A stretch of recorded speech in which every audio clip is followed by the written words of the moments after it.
जब तक इस प्राणी के पुण्य चलते हैं, प्रारब्ध में जो लिखे हुए पुण्य चलते हैं, तब तक तो ये प्राणी बहुत सुखी नजर आता है। किसी के पास उच्च पोस्ट होती है क्योंकि वो पिछला पुण्यकर्मी प्राणी है, बहुत अच्छे संस्कार हैं उसके, वो पिछले जन्मों में की हुई बैटरी चार्ज आज बगैर चार्जर के भी वो काम कर रही है, क्योंकि वो पहले संग्रह कर चुकी है एनर्जी। उसके आधार से वो प्राणी वो बहुत सुखी भी है, अच्छी पोस्ट है या कोई अच्छी फैक्ट्री लगा रखी है, बच्चे भी नेक हैं, अच्छे एजुकेटेड हो गए, बढ़िया पोस्ट प्राप्त होगी, उनकी शादी भी, जैसे हम जिनको उच्च घर मानते हैं माया के धनवंतों को, उनमें अच्छे घरों में उनकी शादी भी होगी, ब्याह हो गया। ये उन सभी बच्चों के पूर्व जन्म के पुण्य हैं और उस प्राणी के जिसके वो बच्चे हैं।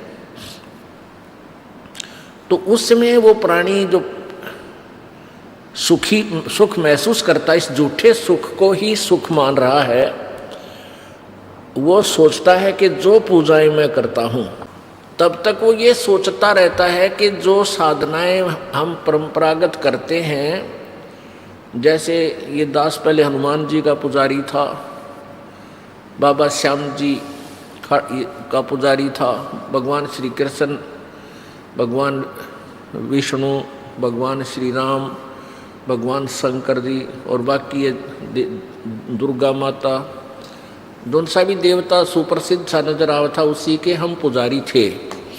और कोई भी घर में सुख होता था, संतान उत्पत्ति है, फिर नौकरी प्राप्ति, दो पैसे, कोई मकान प्लाट बनाना, तो ये सब सुविधाएं हमें मिली, तो ये सोचा करते कि हमारे जो ये भगवान हैं, हम इनकी जो पूजा करते हैं, इससे हमें ये लाभ दे रहे हैं। तो ये हमारी भूल थी। तत्व ज्ञान के बिना, तत्व ज्ञानहीनता के कारण हम ऐसे विचार रखते थे। और फिर साथ में ये भी कहते थे, कोई व्यक्ति दुखी दिखाई देता था, आम व्यक्ति कहता था भाई तेरे कोई पिछले जन्म में तूने पाप कर रखे,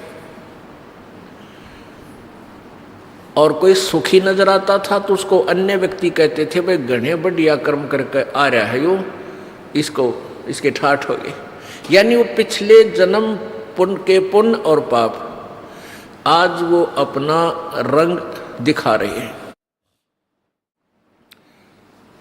तो जब तक ये प्राणी सुखी है, इस संसारिक सुखों को सुख मानते हैं, कैसे अच्छी कोई पोस्ट मिल जाए, दो रोटी का साधन हो जावे, नौकरी मिल जावे या कोई और धंधा बढ़िया हो जावे, फिर संतान यानी सबसे पहले पुत्र हो जावे, फिर पुत्री हो जावे, और एक कार एक कोठी हो जावे, इस झूठे सुख को ये सुख मानता है। तो ये सुख, और दूसरा इस महादुखी है।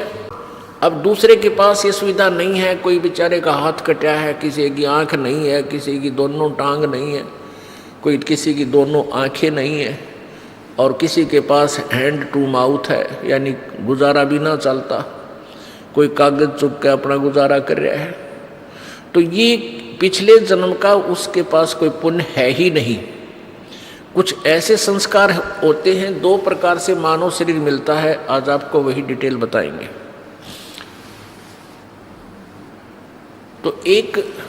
तो ऐसे जो प्राणी अब नजर आता है कि बहुत सुखी है, और वो फिर क्योंकि सुख जितना भी उसको उसके भाग्य में प्रभु ने लिखा है, वो सुख उसको पूरा देता है काल भगवान। कई अच्छे अधिकारी, कई बड़े सेठ देखे हैं कि उनके सारे जीवन में कोई विशेष आपदाएं नहीं आई, और लास्ट में कति अंत में उनकी वो दुर्गति देखी है कि उसको देखकर कलेजा मुंह को आवे। और कुछ ऐसे भी पुण्यकर्मी प्राणी थे कि वो पहले सारे जीवन में भी स्वस्थ भी रहे, और उनके संतान भी अच्छी रही, ठीक रही, और मृत्यु अंतिम श्वास भी अचानक हार्ट अटैक से वो चले गए, यानी बुढ़ापे के कोल्लू में नहीं पिड़े।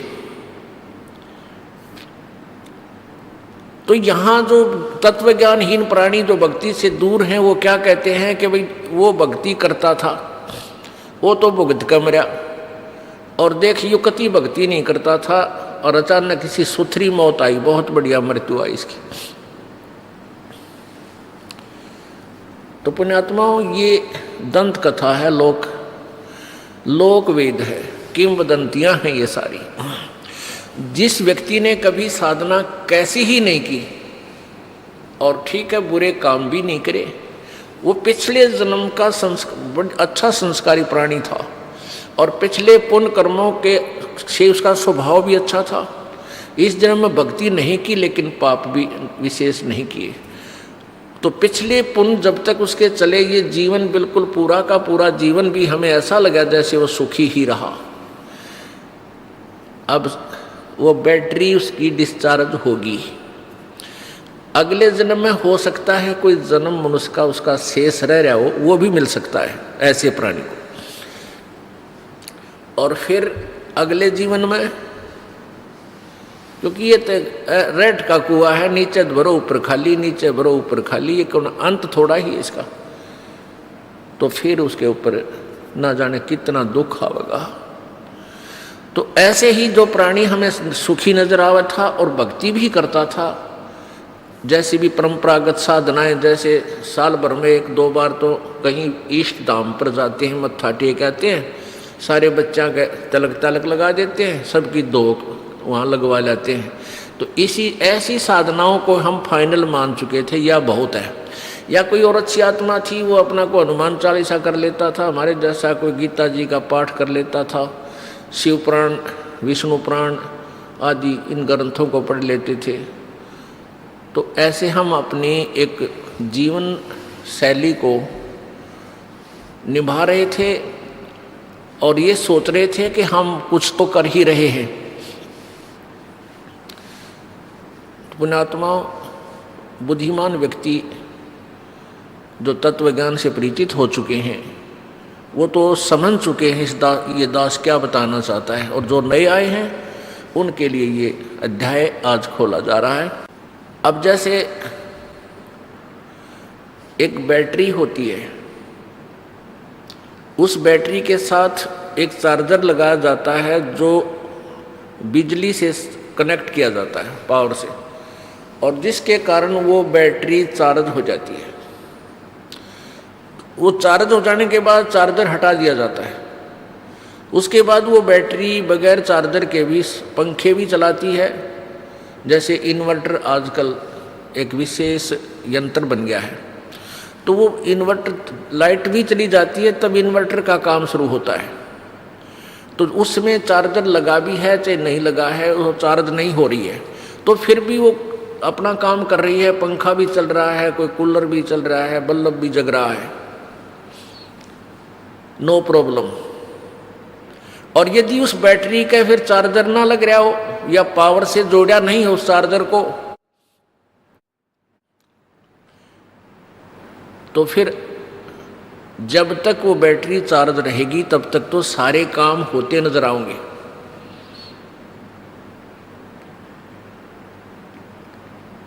और जिस समय वो बैटरी डिस्चार्ज हो जाएगी एकदम, वो सारी सुविधाएं समाप्त हो जाएंगी, ना बल्ब जले, ना ट्यूब जले, ना पंखा चले, और ना ही कोई कूलर काम करे।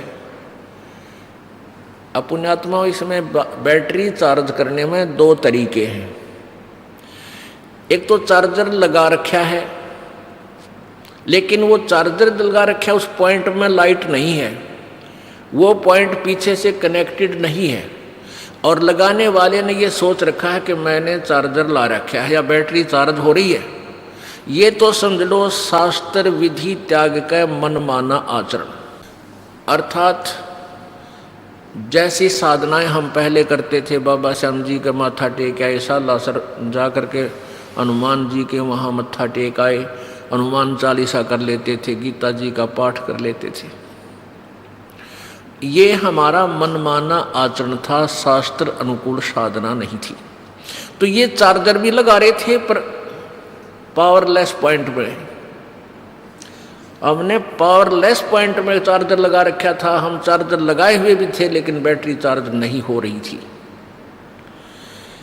एक वो प्राणी है जो भक्ति बिल्कुल करते ही नहीं और उनको भी खूब सुख है और खूब सुविधाएं प्राप्त हैं। जो झूठे लोक की जो सुविधाएं हैं, भौतिक सुख, तो बिना ज्ञान के हम नास्तिक न हो गए। हम उन पुण्य प्राणियों को जो अच्छी पोस्ट पे हैं, कार भी है उनके पास, कोठियाँ भी हैं, अच्छी संपत्ति संतान है, तो वो कोई भक्ति नहीं करते, गुट्टी लावे हैं, सिगरेट पीवे लांबी। तो भगत जो साधना करते थे, मनमानी आचरण करते थे, उनको कोई लाभ हो नहीं रहा था, वो दुखी दूने हो रहे थे। और जो भक्ति भी नहीं करते वह सुखी नजर आते थे। तो समाज में नास्तिकता न्यों फैल गई कि जो थोड़ी बहुत शास्त्र विधि त्याग कर जो मनमानी पूजा करते थे, उनको तो लाभ मिल नहीं रहा था उस पूजा से, और जो बिल्कुल पूजा नहीं करते थे वैसे गोटी सूटी भी लाओ और खूब रिश्वत लें और खूब सारे ड्रामे करें और वो सुखी नजर आए थे। तो जो भक्ति कर रहे थे, जो दूसरे संतों के पास गए हुए बोली आत्माएं, या वैसे अपनी मनमानी पूजाएं कर रहे हैं जहाँ कहीं जा करके, तो वो उनको देखकर नास्तिक हो गए। जो थर्ड पर्सन होते हैं वो क्या कहते हैं कि भाई तुम तब भक्ति भी कर रहे हो और तुम्हारी दूनी दुर्गति हो रही है और ये भक्ति कर ही नहीं रहा, देख किसके ठाठ है। भाई कितना भगवान, ये तो कहने की बात है। तो जो जिसको परमात्मा का सहारा नहीं मिल रहा, तो वो व्यक्ति विवश हो जाता है इस बात पर विचार करने को कि भाई सचमुच में भक्ति कर रहा हूँ और मेरी ब्राह्मटी हो रही, और यो कभी कुछ साधना करता नहीं, सारा दिन बकवाद गड़े, ताश खेले, गुटी लावे, सिनेमा देखे और इसके ठाठ है। तो वो ज्ञानहीन प्राणी, अध्यात्म ज्ञानहीन प्राणी नास्तिक बन जाता है, उसी जैसा बन जाता है। इसलिए तत्व ज्ञान की आवश्यकता है, परम संत की आवश्यकता है। और परम संत के मार्ग में ये झूठे गुरु, ये नकली ऋषि महर्षि, ये सदा से आड़े आते रहे। परमेश्वर आए थे, बंदी छोड़ कबीर जी स्वयं आए थे, इसी तत्व ज्ञान का प्रचार करने लगे थे और किया मालिक ने आखिरी श्वास तक, आखिरी समय तक किया, जब तक यहाँ से उन्होंने प्रस्थान नहीं किया। लेकिन मूढ़ व्यक्ति, हमारे जैसे जो अक्षर ज्ञान युक्त नहीं थे, वो परमात्मा के इस अमर ज्ञान को, अमर वाणी को, कबीर वाणी को नहीं समझ सके। और जो उस समय के तात्कालीन वो नकली गुरुजी, महर्षि जी, मंडलेश्वर थे, वह सारे झूठे कपटी थे। वो वेद ज्ञान से अपरिचित थे, वो पुराणों के ज्ञान से भी परिचित नहीं थे, वो गीता जी के ज्ञान को भी समझ नहीं सके थे। परमात्मा कबीर जी वेदों और गीता जी के ज्ञान को यथार्थ रूप में अपनी सिंपल लैंग्वेज में बताया करते थे। परमेश्वर कबीर जी इन सब सदग्रंथों के यथार्थ ज्ञान को, वेदों के ज्ञान को, गीता जी के ज्ञान को, पुराणों के ज्ञान को एज इट इज अपनी सिंपल लैंग्वेज में, साधारण भाषा में, संत वाणी में, अमर वाणी में बोल बोल कर बताया करते थे। लेकिन उन चतुर व्यक्तियों ने, जो गुरु थे, ये नकली गुरु थे, झूठे गुरु थे, और वो संस्कृत भाषा को जानते थे। संस्कृत भाषा के जानने के कारण हम उन्हें महर्षि और विद्वान मानते रहे।